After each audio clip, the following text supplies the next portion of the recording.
Halo kawan Kumbang, selamat datang di channel Kumbang Kidal.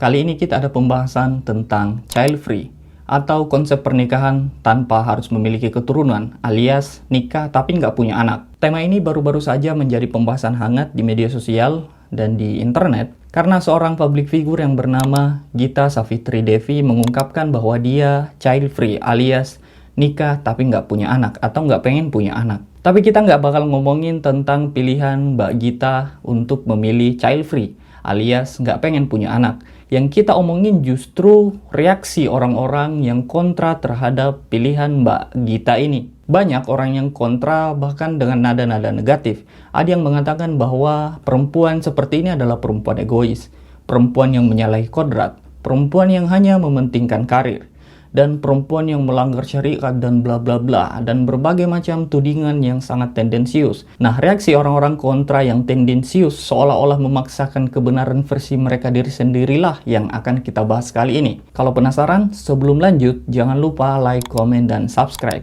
video ini. Yuk intro.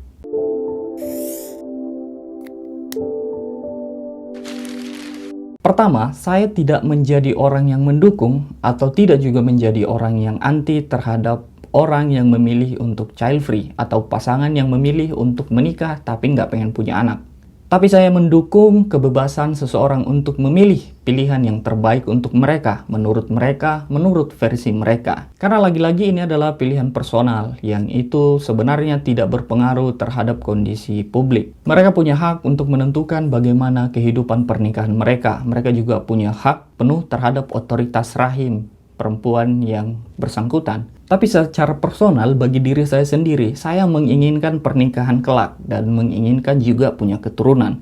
Tapi ini kan pilihan personal saya. Ini kan kebahagiaan menurut versi saya dan tidak mungkin saya paksakan terhadap orang-orang yang punya versi kebahagiaan lain, punya versi pilihan-pilihan yang lain. Mari kita mencoba untuk tidak menjadi orang yang penuh penghakiman. Karena benar menurut kita belum tentu juga benar menurut orang lain. Apa yang baik bagi kita belum tentu baik juga bagi orang lain. Video ini aku akan mencoba menjawabin pertanyaan-pertanyaan tendensius yang dilayangkan orang-orang kontra terhadap orang-orang yang memilih child free, terkhusus dalam kasus ini adalah Mbak Gita. Tentu saja dengan menggunakan kacamata dan logika orang-orang yang melontarkan pertanyaan tersebut. Jadi aku akan mencoba menjawab sebagaimana menggunakan kacamata dan logika mereka. Kalau ada yang bilang kalau child free itu adalah pilihan yang egois, cuman mikirin kebahagiaan dirinya sendiri, nggak mikirin perasaan orang tua dan segala macam. Yang pertama ingin ku tegaskan kepada teman-teman bahwa kita nggak pernah tahu motif seseorang. Dan juga bukan urusan kita untuk ngurusin motif seseorang.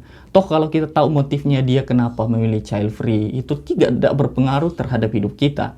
Nggak juga menjadi kaya gara-gara tahu, oh ternyata Mbak Gita memilih child free karena pengen ngejar karir, atau karena nggak pengen sibuk ngurusin anak, atau takut melahirkan. Ya biarin aja, itu kan motif pribadinya dia. Nah kalaupun memilih untuk tidak melahirkan anak ini dianggap egois, maka sebenarnya jauh lebih egois memaksakan seorang perempuan untuk melahirkan atau mengandung janin yang tidak dia inginkan. Akan jauh lebih egois ketika melahirkan seorang anak tapi tidak membesarkan dan tidak memperhatikannya sebagaimana mestinya. Alih-alih demikian justru menelantarkannya. Itu akan jauh-jauh lebih egois menurut saya. Tapi kan ada orang-orang yang pengen punya anak bertahun-tahun tapi belum juga dikaruniai. Oke. Memang banyak orang-orang yang pengen punya anak tapi sampai saat ini belum juga diberikan anak. Dan kita doakan orang-orang seperti ini segera diberikan karunia anak kepada mereka. Tapi ini kan nggak nyambung. Kita nggak mungkin memaksakan seseorang untuk memakan rujak kalau dia nggak suka hanya karena di seluruh dunia orang-orang makan rujak. Terus ada juga yang bilang gini, kalau nggak pengen punya anak ya terus ngapain menikah? Kan tujuannya menikah adalah punya anak dan bahagia. Menikah itu salah satu tujuannya adalah untuk melanjutkan keturunan. Tapi itu bukan satu-satunya motif orang menikah. Ada juga orang yang menikah karena ingin menyatukan cinta. Ada orang yang menikah karena takut kesepian. Ada orang menikah karena pengen harta warisan. Bisa saja gitu kan. Tapi itu kan motif setiap orang. Lagi-lagi ini urusan niat seseorang yang kita nggak punya hak untuk mencampurinya. Menikah punya konsekuensi seseorang perempuan untuk menjadi istri sekaligus menjadi ibu. Tapi bolehkah seorang perempuan menjadi ibu tanpa harus menjadi istri?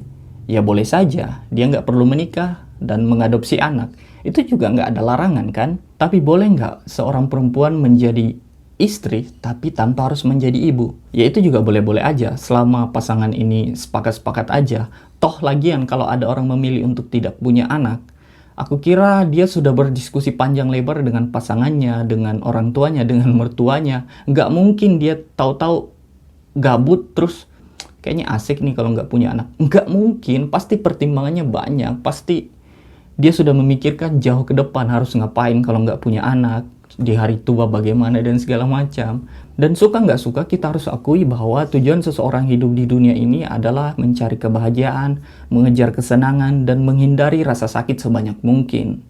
Mungkin bagi kita bahagia adalah menikah dan punya anak, tapi bagi orang lain kan belum tentu punya anak itu adalah suatu kebahagiaan.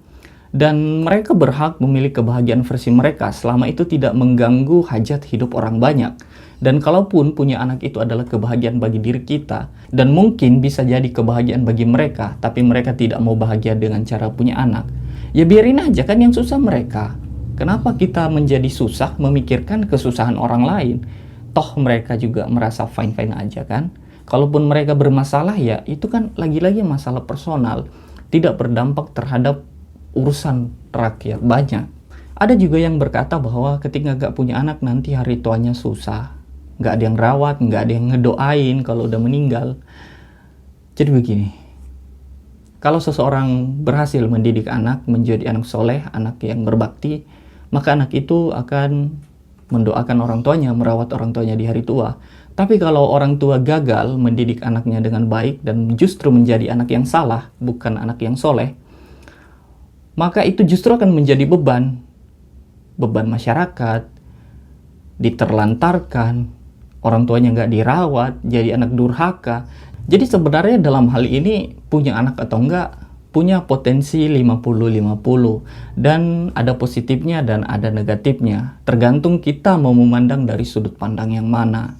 Kalau kita berpikir untuk punya anak dan anak itu kelak akan mendoakan kita, memberikan kebahagiaan bagi kita, berbakti kepada kita, sebenarnya secara tidak langsung sebagai orang tua kita telah menjadi egois. Karena kita hanya memikirkan diri kita sendiri dan menjadikan anak ini budak dalam tanda kutip. Budak untuk memenuhi hasrat-hasrat kebanggaan. Ada begitu banyak orang tua yang ambisius terhadap anaknya. Anaknya harus ini, harus itu, ikut les ini, ikut les itu. Padahal anak ini nggak pengen. Anaknya ketika dapat nilai jelek itu dimarahin habis-habisan. Kamu tuh ya nggak pernah bisa masuk 10 besar. Padahal orang tuanya aja nggak pernah masuk 10 besar gitu kan. Itu kan membebankan anak dengan ambisi-ambisi orang tua. Dengan catatan, dengan tujuan agar anak ini berbakti dan membuat orang tuanya bahagia. Ya kan sama aja, kita sebenarnya mengejar kebahagiaan diri sendiri. Cuma dalam hal ini, pelampiasannya, dalam tanda kutip ya, pelampiasannya atau pelariannya adalah anak. Ya mungkin orang-orang yang memilih child free juga punya pelampiasan untuk mencari kebahagiaan. Toh pada akhirnya setiap orang memang egois terhadap dunia ini. Toh pada akhirnya setiap orang hanya memikirkan keselamatan diri sendiri. Tapi ada yang lebih menggelikan, kawan kumbang. Ada orang yang bilang, kalau semua perempuan atau semua pasangan berpikiran untuk child free, maka manusia akan diambang kepunahan. Ya, manusia memang terancam punah jika kita menggunakan kacamata perhitungan atau prediksi para saintis, para ilmuwan. Tapi kepunahan manusia itu di masa depan tidak didasarkan pada ancaman karena tidak ada orang yang mau menikah dan tidak ada orang yang mau melahirkan. Justru manusia itu terancam punah karena terlalu banyak populasi. Dunia ini hanya mampu menampung maksimal 10 miliar. Dan saat ini, dunia sudah hampir mencapai 8 miliar. Dan setiap tahun, dunia itu ketambahan sekitar 150 juta manusia di dunia ini.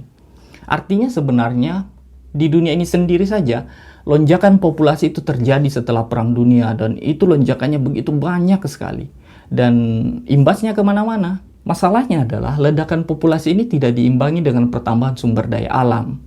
ya luas wilayah dunia ya gitu-gitu aja, bahkan cenderung berkurang. Luas pertanian justru habis dan segala macam. Ujung-ujungnya apa? Di masa depan akan banyak orang-orang yang terlantar, akan banyak orang-orang yang hidup nggak layak karena kita mengalami overpopulasi. Jadi kalau ada yang bilang manusia bakal punah gara-gara nggak ada yang mau menikah, kagak. Justru sebaliknya, manusia akan punah karena terlalu banyak populasi. Banyak orang yang masih berprinsip bahwa banyak anak, banyak rezeki. Dan menurut saya, adagium ini justru lebih berbahaya daripada pilihan orang-orang untuk menjadi child free. Kenapa demikian? Karena masyarakat-masyarakat berkembang seperti Indonesia masih percaya bahwa banyak anak, banyak rezeki. Ya mungkin keluarga Atta Halilintar benar, banyak anak, banyak AdSense. Tapi itu kan satu dari sekian juta keluarga. Nyatanya justru banyak orang-orang miskin yang punya banyak anak, yang kemudian anak-anak itu terlantar karena orang tuanya aja nggak mampu membiayai mereka. Lagian gini, ada gium bahwa banyak anak, banyak rezeki itu kan sebenarnya berasal dari kepercayaan orang-orang terdahulu. Leluhur-leluhur kita yang dimana mereka itu menggantungkan hampir seluruh kehidupan pada sektor pertanian, pada sektor agraria. Dan zaman itu teknologi pertanian pun juga belum maju, belum ada mesin. Jadi rezeki seseorang itu ditentukan dengan luas wilayah atau luas lahan pertanian yang dia garap. Dan semakin luas lahan pertanian yang dia garap itu membutuhkan semakin banyak tenaga kerja, yang dimana tenaga kerja itu berasal dari keluarga terdekat seperti anak. Makanya kalau banyak anak bisa menggarap lahan pertanian lebih luas dibandingkan orang-orang yang tidak punya anak. Makanya ada gium banyak anak banyak rezeki itu adalah kepercayaan lama yang sebenarnya sudah tidak relevan di zaman modern saat ini. Oke, segitu saja kawan kumbang video kita kali ini. Kalau ada yang ingin ditanyakan atau ada yang ingin didiskusikan atau ada yang ingin ditambahkan, silahkan komen di kolom komentar.